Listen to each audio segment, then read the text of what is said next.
ঈদের আগের দিন এক ছোট ছেলে জুতা কিনতে গিয়ে থেমে গেল। সে দোকানের কাঁচের ভেতরে তাকিয়েছিল একটা সুন্দর বাদামি জুতার দিকে। সে আস্তে করে বলল, মা, জুতাটা খুব সুন্দর। মা দামটা দেখে চুপ হয়ে গেলেন। তারপর ধীরে বললেন, হয়তো আগামী বছর। ছেলেটা কিছু বলল না, শুধু একবার পেছনে তাকিয়ে চুপচাপ চলে গেল। সেই রাতে ঘুমানোর আগে সে আল্লাহর কাছে শুধু একটা দোয়া করল, হে আল্লাহ, আমার মাকে খুশি রাখো। পরের দিন সকালে, ঈদের দিনে, একটা বক্স রাখা ছিল।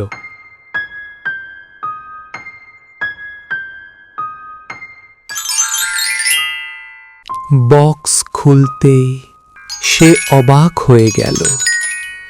ভেতরে ছিল সেই একই জুতা।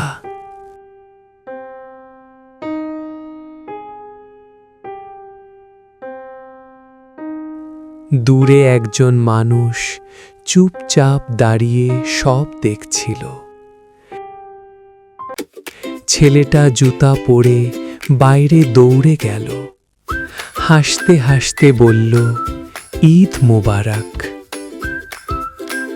ঈদ মোবারক, ঈদ মুবারক।